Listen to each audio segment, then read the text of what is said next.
5 хошуу малаараа дэлхийд гайхуулж нүүдэлчин ёс заншилтаа 5 хошуу малаа гайхалтай өршүүлсэн. Монголчууд бидний хувьд эдийн засгийн уналтанд ороод байгаа. Шахагдшгүй байгалийн баялагтай ч тэднийг гадны хяналтанд алдаж тэр ч утгаараа төр засаг эдийн засгийн өмч санхүүжилтийн дараагийн гарц нь малын махан болж хуурч байна. Хэдийгээр бүгд найрамд хятадд улсын засгийн газартаа хийсэн 1 тэрбум $1 махны экспортын гэрээ эдийн засгийн хувьд ашигтайч завчир дутагдaltaй зүйлс их байгааг учир мэдэх хүмүүс нь хэлдэг. Харин 16 тонн мах бүхий эхний экспортыг хийсэн байна. Мал сургаан ихэнх хэмжээгээр өсөж байгаа. Тэгээд энийг зарим хэсгийг нь бол эдийн засгийн эргэлтэнд оруулах шаардлагатай байгаа. Тэгээд бичээрийн даастайгаа уялдуулан замлчдынхаа орлогыг нэмэгдүүлэх үүднээс. Тэгэхээр энэ нэг дэмжсэн мах хөтлөөр бол өмнө батлагдсан. Үүний дагуу бол 100 тэрбум төгрөгийн хөнгөлөлтөй зээл удахгүй хэрэгжиж эхлэх гэж байна.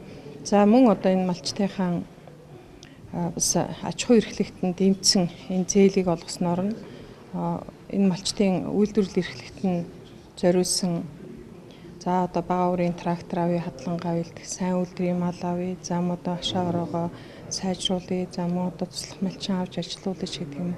Энэ болгонд нь зориулсан үйлдвэрлэлийн зорилттой зээлийн нөхөр болж байгаа. Адаг хөлөөр нь гаргаж байгаа тохиолдолд хил дээр үзэгдэж үүнээсээ болоод зөрчил үүсэж байгаа талаар хэвлэл мэдээлэл болон олон нийтийн цахим сүлжээгээр яригдсаар байгаа. Их мэтчлийн энэ асуудлаа нарийн зааж хууль хяналтаа баттай хэрэгжүүлэхгүй бол хамаг адуугаа хилээр урд хөрш рүү хөлөөр нь гаргахгүй гэсэн болгоомжл үүсэж байна. За ингэснээр давжаа битэж айгим хурдан Монгол адууны тооцоорч улам цус солилт гаюул занал хилээд байна гэдгийг холбогд хүмүүс нь хэлдэг.